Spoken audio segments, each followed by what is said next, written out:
चलिए question start करते हैं। हम यहाँ पे बात करेंगे हमारे प्रीवियस ईयर क्वेश्चंस की, और अभी तक के हम यही बात करते आ रहे हैं प्रीवियस ईयर क्वेश्चंस की, राइट। तो आज इसे खत्म करेंगे बहुत ही जल्दी तरीके से, और इसके बाद में मैं कुछ दूसरा टॉपिक स्टार्ट करने जाने वाला हूँ। तो उसके साथ में आपको बने रहना है और देखते रहना है हमारा चैनल। सब्सक्राइब कीजिए हमारे चैनल को, वीडियो को लाइक करते जाइए, शेयर करते जाइए, ठीक है। और एक चीज मैं यहाँ पे बता देता हूँ कि यहाँ पे मैं सबसे बेस्ट चीज चालू करने वाला हूँ, ईएससी की प्रिपरेशन कैसे करें, ठीक है। अभी से यदि नवंबर से यदि मैं बात करूँ, ठीक है, अभी अक्टूबर तो चलो निकल ही जाएगा, नवंबर की मैं बात करता हूँ, ठीक है। तो नवंबर में आपका, नवंबर से लेकर जुलाई तक के लगभग 8 महीने आपके पास में, 8 मंथ आपके पास में सेफ है for preparation for ESC. ESC की प्रिपरेशन के लिए लगभग 8 मंथ आर, ठीक है।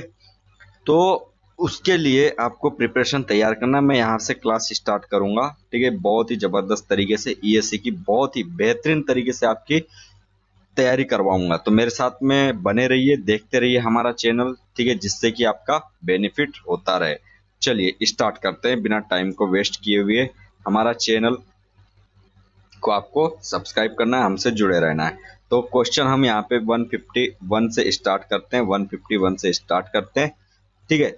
इसके बाद में हर चीज धीरे धीरे करते जाएंगे, और आपको हर चीज यहाँ पे याद भी होते चले जाएगी। चलिए देखते हैं। तो यहाँ पे आप क्वेश्चन चेक करो क्या बोल रहा है, ठीक है। विच ऑफ द रेडियो, ठीक है, radio isotope affect the entire body tissues, entire body tissues, ठीक है। इस केस में आपका आंसर क्या हो जाएगा, सिंपल, ठीक है। इस केस में आपका यहाँ पे सिंपली आंसर हो जाएगा आपका, मैं आपको बता दूं, ठीक है, ठीक है। तो इसका आपका हो जाएगा क्या, सोडियम, राइट। सोडियम आपका यहाँ पे हो जाएगा, राइट। सोडियम, सोडियम आपका अफेक्ट करता है इंटर बॉडी टिश्यूज को, राइट। चलिए नेक्स्ट क्वेश्चन चलते हैं। The minimum size of RCC manhole cover in a sewer system is, ठीक है। साइज मेनहोल का, आपको आरसीसी मेनहोल का साइज आपको बताना है, जो आपके सीवेज को एक तरीके से आपका बोलना चाहिए किसको कवर करता है, RCC manhole cover in a sewer system. तो इसका आपका सिंपल आंसर क्या हो जाएगा, सिंपली इसका हो जाएगा आपका सी, 50 सेंटीमीटर डाया, 50 सेंटीमीटर का डाया आपका होना चाहिए। क्यों ऐसा क्यों? अच्छा, मेन होल किस लिए प्रोवाइड किए जाते हैं, ये जरा देखते हैं। तो अब main whole is an opening constructed on the alignment of a sewer for facilitating a person access to the sewers for the purpose of inspection, testing, cleaning and removal of obstruction from the sewer line। बात समझ आ गई। तो manhole जो होते हैं, जो RCC के manhole होते हैं, वो लगभग कवर 50 सेंटीमीटर डायमीटर को कवर करते हैं। तो ये चीज आपको ध्यान में रखनी है। नेक्स्ट की तरफ चलते हैं। नेक्स्ट क्वेश्चन क्या बोल रहा है, the filtering media of stone ballast, ठीक है, और brick ballast is used in, ठीक है, इंटरमिटेंट सैंड फिल्टर्स, ठीक है, contact beds, low rate tickling filter and high rate trickling filter, ठीक है। तो इसका सिंपली आपका आंसर हो जाएगा क्या, कॉन्टेक्ट बेड्स, ठीक है। कॉन्टेक्ट बेड्स में ये चीज यूज की जाती है।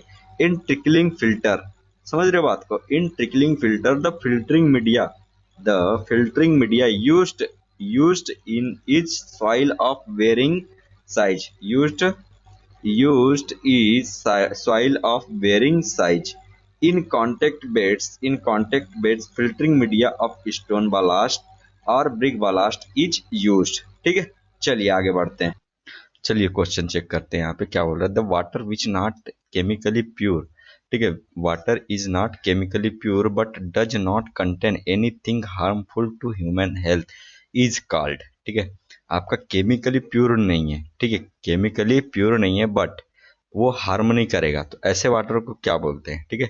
तो ये वाटर आपका क्या होता है, ठीक है, 150, ठीक है। इसका आपका सिंपली आंसर क्या हो जाएगा, होलसम वाटर, ठीक है। ऐसे वाटर को हम बोलते हैं होलसम वाटर, समझ रहे हो। Pure water, distilled water and drinking water all are chemically pure, ठीक है।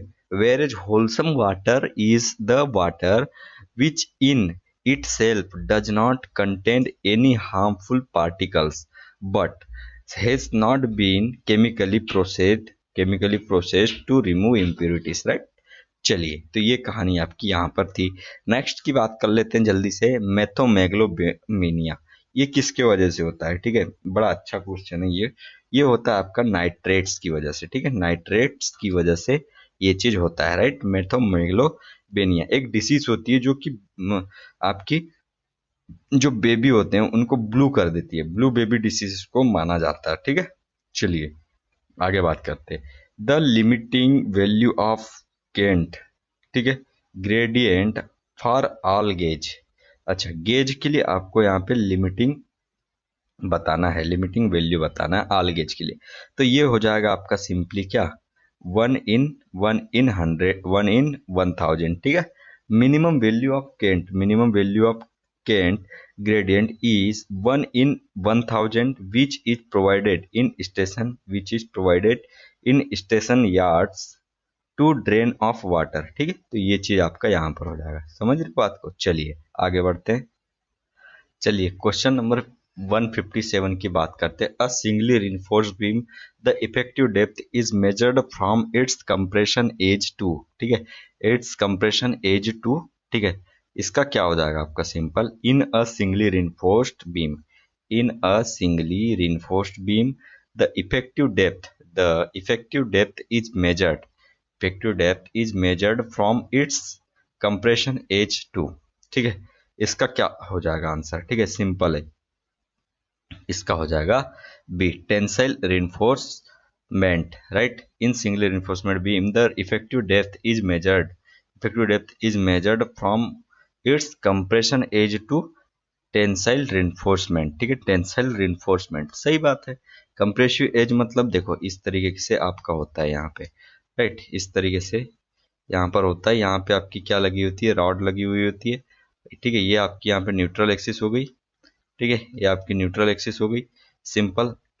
और ये इसको क्या बोला जाता है, कंप्रेशन। ठीक है, कंप्रेशन सॉरी, ये होती है आपकी effective depth, right. Effective depth आपकी ये चीज होती है, और यहाँ से यहाँ तक, ठीक है, यहाँ से यहाँ तक आपका ये चीज हो जाता है, right.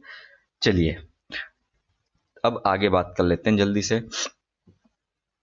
Web crippling generally occurs at the point where web crippling आपकी कहाँ नजर आती है? Bending moment is maximum, shearing force is minimum, heavy concentrated load acts, ठीक है, heavy concentrated load acts and deflection is maximum. इनमें आपका क्या हो जाएगा? ठीक है, इनमें क्या हो जाएगा, राइट, इनमें क्या हो जाएगा मुझे बताओ। तो सिंपल है, 158 का यहाँ पे सिंपली क्या हो जाएगा answer, heavy concentrated load acts, ठीक है, हेवी कॉन्सेंट्रेटेड लोड एक्ट्स। ठीक है, ये चीज आपकी यहाँ पर हो जाएगी। चलिए आगे बात करते हैं। हेवी कॉन्सेंट्रेटेड लोड एक्ट्स, यदि आपका एक्ट्स किया तो वहां पे वेब क्रिपलिंग हो जाएगा। वेब क्रिपलिंग में आपका कुछ नहीं होता है, वो एक तरीके से जो वेब होता है वहां से आपका जो सेक्शन होता है वो मुड़ जाता है, राइट, वही होता है वेब क्रिपलिंग। नेक्स्ट बात कर लेते हैं। The minimum pitch for bolt S पर आईएएस, सॉरी आईईएस कहाँ से आ गया, आईएस है, वो दिमाग में क्या है, आईएस चलता रहता है ना, क्योंकि आईएस निकालना है तुमको भी और हमको भी, या किसी को भी, बंदे को भी। ठीक है, तो उसमें क्या होता है, ये चीज निकल जाती है, कोई दिक्कत नहीं है। आईएस 800-2007। ठीक है, तो इसके हिसाब से जो मिनिमम पिच होता है वो बोल्ट्स के लिए कितनी होती है? ठीक है, तो इसका आंसर आपका सिंपल हो जाएगा। ठीक है, इसका हो जाएगा आपका 2.5 डी। ठीक है, मिनिमम पिच फॉर बोल्ट्स कितना हो जाएगा, 2.5 डी, ये चीज आपको ध्यान देना है फिर। ठीक है, चलो 2.5 डी आपका यहाँ पर हो जाएगा। एक चीज यहाँ पे अच्छे से ध्यान देना है। आगे बात कर लेते हैं। Gauge of the bolt is the distance between, ठीक है, ये क्वेश्चन आ गया देखो। Gauge of the bolt is distance between two consecutive bolts in direction perpendicular to the direction of applied stress या लोड। यही आपका आंसर होगा। 160 का आंसर ए ही होगा। पिच कौन सा होता है? पिच मतलब देखो, पिच में P आ रहा है और आपका फोर्स में भी P आता है, तो फोर्स के डायरेक्शन में जो भी डिस्टेंस होगी वो हो जाएगी आपकी पिच, और जो जिसके इसके परपेंडिकुलर में होगा वो हो जाएगा क्या, आपका गेज। ठीक है, नेक्स्ट क्वेश्चन देखते हैं। अ partially pre-stressed member is one in which देखो, a partially pre-stressed member is one in which, right, limited tensile stresses and controlled cracking। ठीक है, देखो यहाँ पे a partially pre-stressed member is one in which limited tensile stresses and controlled cracking are permitted under service load. ठीक है, चलिए इसकी बात करते हैं। यहाँ पे सिंपली 161 में क्या हो जाएगा, चेक कीजिए। फुल प्री स्ट्रेसिंग, ठीक है, फुल प्री स्ट्रेसिंग का मतलब होता है no tensile stress allowed. Full prestressing का मतलब यहाँ पे होता है आपका एक तरीके से नो टेंसाइल स्ट्रेसेस अलाउड। अब वहीं पर ही यदि मैं बात करता हूँ किसकी, जो लिमिटेड प्री स्ट्रेसिंग का मतलब होता है कि limited tensile stresses are and controlled cracking are permitted under service load. ठीक है, ये चीज हो गई। और तीसरा, ठीक है, पार्शियल प्री स्ट्रेसिंग का मतलब होता है, इसका मतलब होता है कि tensile stresses such that the cracks, ठीक है, tensile stresses such that the cracks width, ठीक है, cracks width is with in the allowable limit. ठीक है, ये कहानी आपकी यहाँ पर हो जाएगी। समझ गए बात को? तो इसका आपका सिंपली आंसर क्या हो जाएगा, विद इन द लिमिट। इसका आंसर आपका सिंपली क्या हो जाएगा, ए। ठीक है, limited tensile stresses and controlled cracking और are permitted under service load. ठीक है, ये आपकी यहाँ पर आंसर हो जाएगा। ठीक है, नेक्स्ट क्वेश्चन की बात कर लेते हैं। नेक्स्ट क्वेश्चन की बात करते हैं। A simply supported pre-stressed concrete beam is expected to carry uniformly distributed load। ठीक है, the tendons should preferably be, ठीक है, देखो the tendon should preferably be, देखो यहाँ पे a simply supported pre-stressed concrete beam is expected to carry uniformly distributed load। ठीक है, to carry uniformly distributed load the tendon should preferably be, ठीक है, a circular profile with convexity. ठीक है, a circular profile with convexity upward. ठीक है, a straight profile below the centroidal axis. ठीक है, इनमें आपका आंसर क्या हो जाएगा, सिंपल है 162 का यहाँ पे सिंपली क्या हो जाएगा आपका, ठीक है, 162 का सिंपली यहाँ पे देखो ये हो जाएगा a parabolic profile with convexity downward. यहाँ पे क्या बोला इसने, चेक कीजिए।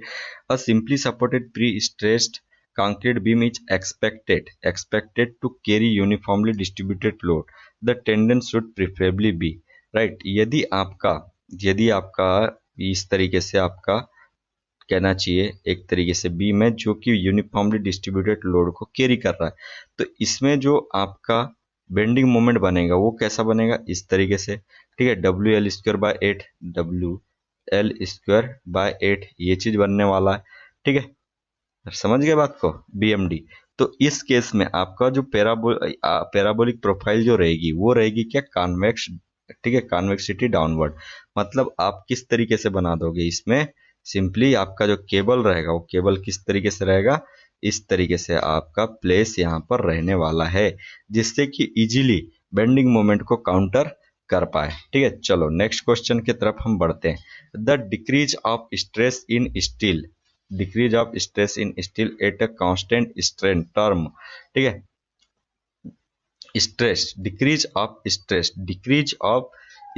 इन steel at constant strain is termed as. ठीक है, at constant strain is termed as, ऐसा क्या इसको बोला जाता है आप। ठीक है, सी रिलैक्सेशन। ठीक है, 163 का आपका सिंपली रिलैक्सेशन हो जाएगा। क्रीप दूसरा होता है ना, क्रीप में डिफ्लेक्शन, स्ट्रेस कांस्टेंट रहता है और डिफ्लेक्शन आपका कंटिन्यूअसली होते रहता है। ठीक है, वो चीज हो जाती है। नेक्स्ट क्वेश्चन में चलते हैं अपन। नेक्स्ट क्वेश्चन आपका क्या हो जाएगा, सिंपल। ठीक है, 164 में देखो, equation derived equation derived above the velocity head, equation derived the velocity head और the kinetic energy per unit weight of, ठीक है, इसमें क्या हो जाएगा, ठीक है। देखो equation derived above the velocity head, above the velocity head और द, तो इसमें आपका सिंपली क्या हो जाएगा, इसमें आंसर आपका हो जाएगा क्या, सिंपल आपका। चलिए क्वेश्चन चेक करना है यहाँ पे क्या बोल रहा है, मेनिंग फार्मूला, मेनिंग्स फार्मूला। अच्छा इसका तो आंसर हो गया आपका क्या, बर्नौली इक्वेशन, ठीक है। क्योंकि बर्नौली इक्वेशन आपकी क्या होती है, बर्नौली इक्वेशन आपकी होती क्या है जरा चेक करना, ठीक है। पी बाय, ठीक है, पी बाय रो और यहाँ पे V square by 2g plus Z, ठीक है, ये चीज होता है, ठीक है। यहाँ पे कांस्टेंट, राइट, ये चीज हो जाती है, ठीक है। तो ये होता है आपका क्या, प्रेशर हेड, ठीक है, रोजी होता है यहाँ पे, रोजी, ठीक है, ये चीज हो जाता है यहाँ पे P by rho G plus V square by 2g plus Z, ठीक है। तो ये प्रेशर हेड होता है यहाँ पे, pressure head, right, pressure head, और ये होता है आपका क्या, वेलोसिटी हेड या काइनेटिक हेड, ठीक है, ये पोटेंशियल हेड होता है आपका, ठीक है, या डेटम हेड। चलिए ये आपकी चीजें यहाँ पर हो गई। नेक्स्ट क्वेश्चन की तरफ हम बढ़ते हैं। Manning's formula is used for the analysis the problems of, ठीक है, कौन से प्रॉब्लम्स के लिए मैनिंग्स फार्मूला का यूज किया जाता है, ठीक है। फ्लो थ्रो चैनल्स, ठीक है, फ्लो थ्रो पाइप्स, ठीक है, head loss due to friction in channel and आपका दिस, तो आपका यहाँ पे क्या हो जाएगा, ठीक है, मैनिंग्स इक्वेशन, मैनिंग्स फार्मूला का यूज किया जाता है, ठीक है, मैनिंग्स फार्मूला का यूज किया जाता है आपका फ्लो थ्रो चैनल्स में। 165 का सिंपली यहाँ पे हो जाएगा ए, ठीक है। मैनिंग्स फार्मूला का जल्दी से आप फार्मूला लिख दो, मैनिंग्स फार्मूला का, ठीक है, इसका हो जाएगा, ठीक है, ठीक है। चलिए तो इसमें आपका फार्मूला हो जाता है, ठीक है, यहाँ पे हो जाएगा आर, ठीक है, इसको डायरेक्ट मैं क्यू के इसमें लिख देता हूँ, क्यू के इसमें, ठीक है, क्यू के इसमें यदि मैं लिखता हूँ, नहीं वी के इसमें लिख देते हैं, ठीक है। यहाँ पे हो जाएगा आर की पावर, ठीक है, 2/3 और अंडर रूट एस और डिवाइड में एन, ठीक है, ये आपका फार्मूला यहाँ पे हो जाता है। ये होता है मैनिंग कांस्टेंट, ठीक है, ये चीज आप, चलिए इसकी ट्रिक थी अरुंधति एंडरसन, ऐसा करके इसकी ट्रिक है अरुंधति एंडरसन, ठीक है। और आपको पता ही है कि हाइड्रोलिक रेडियस क्या होता है, ठीक है, आर बाय पी, ठीक है, इस तरीके से क्लॉकवाइज डायरेक्शन में रेप, रेप याद रख लो, ठीक है, ये चीज। नेक्स्ट क्वेश्चन की तरफ बढ़ते हैं आगे। A flow is said to be, a flow is said to be when the various fluid particles move in a layer, various fluid particle moves in a layer with one layer of fluid sliding smoothly, one layer of fluid sliding smoothly over an adjacent layer, irrotational, turbulent, rotational, laminar, ठीक है। तो ये हो जाएगा आपका क्या, simply आपका simple यहाँ पे हो जाएगा क्या, सी, लेमिनार फ्लो में ये चीज होती है। बात समझ आ रही है। नेक्स्ट क्वेश्चन की तरफ बात कर लेते हैं। Which one of the following method, which one of the following methods, ठीक है, of application of water may be suitable for rolling land, ठीक है, rolling land, right. Which one of the following methods of application of water may be suitable for rolling land, ठीक है, free flooding, check flooding, furrow flooding and border flooding. इसके लिए क्या हो जाएगा आपका, सिंपल, ठीक है, विच one of the following methods of application of water, application of water may be suitable for rolling land, rolling land के लिए आपका यहाँ पे हो जाएगा बहुत ही बेस्ट मेथड कौन सी हो जाएगी यहाँ पे आपकी। देखो इन ऐसे भी टॉपिक से आपका क्वेश्चन आते हैं, तो हर चीज को ना आपको पढ़ना पड़ेगा, ठीक है। तो इसके लिए हो जाएगा border, border flooding, border flooding rolling है, आप कहीं पर भी देखना, जाना कहीं पर और देखना, यदि रोलिंग लैंड है तो वहां पे ना ऐसे बॉर्डर बना के रखते हो, बॉर्डर, ठीक है। चलिए अ सोडिक सॉइल, सोडिक सॉइल जो होती है उसमें क्या हो गया यहाँ पे, जिसकी पीएच की वैल्यू जो होती है वो कितनी होती है, पीएच की वैल्यू कितनी होती है सोडिक सॉइल में। तो सोडिक सॉइल में आपका सिंपल यहाँ पे हो जाएगा क्या, ठीक है, बी, ठीक है, ग्रेटर देन 8.5, ठीक है, सोडिक सॉइल में 8.5 से ग्रेटर देन वैल्यू होती है सोडिक सॉइल में।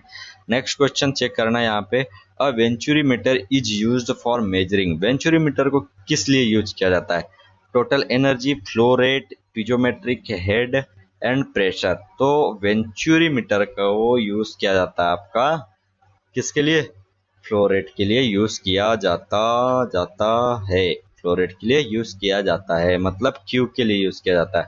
इसका फार्मूला आपको पता होना चाहिए, सी डी, ठीक है। यहाँ पे हो जाएगा आपका क्या, A1A2, ठीक है, A1A2 अंडर रूट आपका 2GH, A1A2 अंडर रूट आपका 2GH डिवाइड में आपका क्या हो जाएगा, डिवाइड में आपका क्या हो जाएगा, ठीक है, A1 का A2 का स्क्वायर माइनस A1 का स्क्वायर, ये आपका फार्मूला होता है। तो ऐसे फार्मूले याद रहना चाहिए, C D equals to A1A2 under root 2GH divided by आपका अंडर रूट A2 का स्क्वायर माइनस A1 का स्क्वायर, ठीक है। सब चीज पता होना चाहिए तभी आपका क्या सिलेक्शन हो सकता है, अदरवाइज बहुत ज्यादा पछताओगे। 170 का फॉर्म 170 क्वेश्चन आपका क्या बोल रहा है, चेक कीजिएगा। If with requires about 7.5 centimetre of water, ठीक है, आपका जो गेहूं है वो कितना चाहिए उसको, 7.5 centimetre of water after every 28 days, ठीक है, ठीक है। उसके बाद में बोलता है एंड द बेस पीरियड आपको दे के रखा है, देन डेल्टा फॉर वीट, आपको डेल्टा निकालना है। पहली चीज तो फार्मूला आपको पता होना चाहिए, डेल्टा क्या होता है 8.65, ठीक है, 8.65 या 64, ठीक है, 8.64 आपका बी बाय डी, ये आपका यहाँ पे डेल्टा का फार्मूला होता है। समझ में आ रही बात है ना, ये फार्मूला होता है। बस इसमें आपको पुट करना है, बेस पीरियड आपका कितना देके रखा है 140 डेज देके रखा है, ठीक है, बेस पीरियड, और डेप्थ आपको देके रखा है 7.5 सेंटीमीटर। तो यहाँ से आपकी डेल्टा निकाल लोगे बड़े आसानी से, यही ना, यही तो होगा मेरे भाई, कुछ बात समझ में आ रही है। ये वाला फार्मूला आपका यहाँ पे नहीं लगेगा, ठीक है। स्टूडेंट भाई मैं इसलिए इसको यहाँ पे लिखा क्योंकि स्टूडेंट की पहली अप्रोच यही रहती है जो कि गलत है, समझ गए बात को। तो यहाँ पे अप्रोच आपकी क्या रहने वाली वो मैं आपको बताता हूँ, समझ गए। चलिए, तो डेल्टा निकालना है आपको, तो क्या हो जाएगा, depth of water required in one watering, depth of water required in one watering multiply number of watering, ठीक है, depth of water required in one watering multiply number of watering, right, ये चीज आपका यहाँ पे हो गया। चलो इसके बाद में इसका मल्टीप्लाई कर देते हैं, 7.5 centimetre multiply by 140 divided by 28 equals to आपका 37.5 सेंटीमीटर।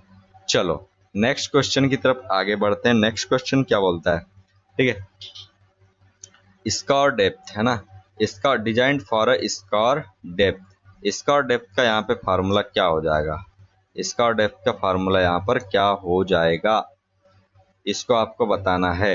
तो सिंपल है, इसका हो जाएगा आपका सिंपली आंसर, इसका आंसर आपका सिंपल क्या हो जाएगा, सी वाला, ठीक है, why you divided by 3 plus 0.6, ये आपका यहाँ पर आंसर हो जाएगा, why you divided by 3 plus आपका 0.6, ठीक है, ये आपका आंसर यहाँ पे हो जाएगा। बहुत सही जगह, बहुत सही चीज है, जल्दी जल्दी आपको करते चलना है। बेराज डिफर्स फ्रॉम वियर, ठीक है, barrage differs from weir when major part by gates and minimum or nil part by shutters, ठीक है, बेराज और वियर में आपको डिफरेंस बताना है। तो इसमें डिफरेंस आपका किस चीज में आता है उस चीज को आपको यहाँ पे बताना है, ठीक है। तो मैं यहाँ पे सिंपल बता देता हूँ, जो वियर होता है वो क्या होता है, weir is an impervious barrier constructed across a river to raise the water level on the upstream side, ठीक है, in in a weir the water overflows the weir, ठीक है, ओवरफ्लोज द वियर। बात कुछ समझ आ रही है कि नहीं आ रही है? मैं एक चीज यहाँ पे आपको समझा के बताता हूँ। वियर का मतलब क्या हो गया, यहाँ से बह रही है आपकी गंगा, यहाँ से बह रही है आपकी गंगा, ठीक है। और ये गंगा किधर को बह रही है? ये गंगा बह रही है आपको, देखो इधर से ऊपर से नीचे को यहाँ पे बह रही है। तो इसकी अप स्ट्रीम साइड आपकी ये हो गई और ये वाली आपकी डाउन स्ट्रीम साइड हो गई। अब मेरे को करना क्या है भाई, मेरे को करना क्या है भाई, मेरे कंट्री में कंट्री में पीपल्स है, उनको भी तो वाटर पहुंचाना है कि नहीं पहुंचाना है? और भी पर्पस है मेरे देश में भाई, पानी कहाँ सिंचाई के लिए पहुंचाना है, कैनाल्स में पहुंचाना है, तो ये सारी कहानी होती है। तो उसके लिए मैं यहाँ पे करूंगा क्या, मैं यहाँ पे करूंगा क्या, एक यहाँ पे बहुत ही ज्यादा हेवी कंस्ट्रक्शन करके एक एक कहना चाहिए एक तरीके से वियर बना दूंगा। और वियर में पानी ये भरते जाएगा। और मैंने इसकी हाइट कुछ थोड़ा सा बहुत ऊपर तक के, मतलब कुछ हाइट तक के मैंने इसको हाइट तक के मैंने बना दिया। अब क्या हुआ, अपस्ट्रीम में वाटर रेस किया, जब तक रेस करना था तब तक किया। उसके बाद में उसके ऊपर से क्या करना चालू कर देगा, फ्लो करना चालू कर देगा। तो वही होता है आपका क्या, वियर, ठीक है। और वहीं पे बेराज क्या होता है, ठीक है। तो बेराज एक तरीके से होता ये है, barrage is a weir that has adjustable gates, ठीक है, install over top of it to allow different water surface heights at different times. अब बात समझ में आई या नहीं आई? वियर में आपके गेट्स नहीं होते हैं, वियर में डब्लू आ रहा है, ठीक है, वियर में डब्लू आ रहा है। तो डब्लू का मतलब विदाउट, डब्लू का मतलब यहाँ पे विदाउट गेट हो गया, और वहीं पे और क्या, वहीं पर ही डब्लू यदि रहता मतलब विथ हो जाता, मतलब यहाँ पे बैराज की बात हो जाती तो इसमें क्या हो जाता, ये यहाँ पे गेट्स वगैरह लगे हुए रहते। बात समझ आ गई? चलिए, तो यही चीज आपका यहाँ पे समझना था। ऐसे ही आपको पढ़ते चले जाना है तो चीजें क्या हो जाएगी, आपको याद रहना चालू हो जाएगी। 172 का आपका आंसर हो जाएगा सिंपली, तो इसका आंसर हो जाएगा आपका डी, ठीक है। Major part of ponding is done by gates, ठीक है, एंड मिनिमम पार्ट और नील पार्ट बाय क्रिस्ट। बात सही है, आगे बढ़ते हैं। The study of fluid motion, without considering the forces causing the flow is known as क्या बोल रहा है, study of fluid motion without considering the forces. आपने फोर्स को लिया ही नहीं, बड़ी अच्छी बात है, फोर्स को आपने लिया ही नहीं और आपने क्या किया, फ्लो की स्टडी किया। तो वैसे फ्लूइड को हम क्या बोलते हैं, फ्लूइड काइनेमेटिक ऑफ फ्लूइड, ठीक है, या फिर फ्लूइड स्टैटिक क्या बोला जाता है। बड़ा अच्छा क्वेश्चन यहाँ पे आया है, ठीक है। तो इसका हो जाएगा काइनेमेटिक्स ऑफ फ्लूइड। समझ गए बात को? तो फ्लूइड स्टैटिक में हम क्या करते हैं, study of fluid at rest. Fluid static में जो फ्लूइड आपका रेस्ट पे है उसकी स्टडी की जाती है। काइनेमेटिक्स में विदाउट फोर्सेस उसमें कोई फोर्स लगेगा नहीं, ठीक है, उसमें कोई फोर्स नहीं लगेगा, उसकी स्टडी करते हैं। वहीं पे हम बात करते हैं किसकी, फ्लूइड डायनामिक्स की। तो फ्लूइड डायनामिक्स में यदि हम बात करें, इसमें क्या हो जाता है, study of fluid motion considering the forces acting on it. बात समझ में आ गई? चलो नेक्स्ट क्वेश्चन की तरफ हम बढ़ते हैं। नेक्स्ट क्वेश्चन की तरफ क्या बोल रहा है, अ फ्लोट इज अ स्मॉल, ठीक है, a float is a small object made of wood which is used for measuring। देखो a float जो होता है, ठीक है, ये किसके लिए यूज किया जाता है? ये तो बहुत ही अच्छा क्वेश्चन है। इसका यूज किया जाता है आपका velocity of flow of water in river, ठीक है, रिवर में ये चीज किया जाता है, ठीक है।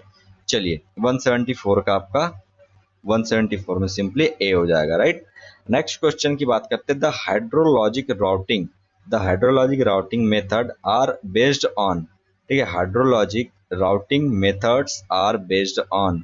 ठीक है, ये जो राउटिंग वाला मेथड होती है ये किस पे बेस्ड होती है? Continuity equation, energy equation, momentum equation, या फिर कंटिन्यूटी एंड मोमेंटम इक्वेशन दोनों पे। ठीक है, तो 175 का सिंपली ये कंटिन्यूटी इक्वेशन पे क्या होती है? बेस्ड होती है राउटिंग। ठीक है, राउटिंग। ठीक है, राउटिंग किस पे बेस्ड होती है? कंटिन्यूटी इक्वेशन पे। ठीक है, तो इसको याद करने का तरीका मैं बता देता हूँ। जो राउटिंग होती रहती है, जनरली राउटिंग कहाँ पे होती है? कहना चाहिए जैसे कि आपका जैसे नेट वेट होता है ना, उसमें राउटिंग लगे होते हैं, राउट। ठीक है, राउट्स लगे हुए रहते हैं, तो वो कंटिन्यूअसली आपका इस सिग्नल को ट्रांसमिट ऐसा कुछ करते रहते हैं, तो उससे याद रख लेना कंटिन्यूटी। चलो नेक्स्ट क्वेश्चन की तरफ हम बढ़ते हैं। नेक्स्ट क्वेश्चन यहाँ पे बोल क्या रहा है? Next question, at least at sea level the value of atmospheric pressure. ठीक है, एट सी लेवल पे, सी लेवल पे आपका जो एटमॉस्फेरिक प्रेशर होता है वो कितना होता है? तो ये तो बड़ा अच्छा क्वेश्चन एंड बहुत सही है। इसका आंसर हो जाएगा सिंपली, इसका आंसर क्या हो जाएगा? इसका आंसर सिंपली हो जाएगा B, 10.33 metre of water column. किस पे? At sea level the value of atmospheric pressure. ठीक है, सी लेवल पे, समझ रहे हो बात को? सी लेवल पे आपका जो एटमॉस्फेरिक प्रेशर होता है वो कितना होता है? 10.33 ऑफ वाटर कॉलम। ठीक है, तो सी लेवल आपका, सी लेवल पे 10 होता है, याद रखना है। सी लेवल पे 10.33 होता है, ये चीज याद रखनी है। चलिए तो हम ऐसा करते हैं, यहीं तक ही इसको रखते हैं, इसके बाद में कंटिन्यू करेंगे नेक्स्ट लेक्चर में। तो ठीक है, आपको हमारे साथ में बने रहना है और देखते रहना है। हमारे चैनल को सब्सक्राइब कीजिए, वीडियो को लाइक शेयर जरूर कीजिए। ठीक है, और हमारे साथ बने रहिए। हम यहाँ पे वेरियस एग्जाम्स के लिए स्टडी मटेरियल लेकर आएंगे, और यहाँ तक कि आपके सब्जेक्ट को भी बहुत अच्छे से यहाँ पे हम कैरी फॉरवर्ड करने वाले हैं। ठीक है, थैंक यू फॉर वॉचिंग, हमारे साथ में बने रहिए।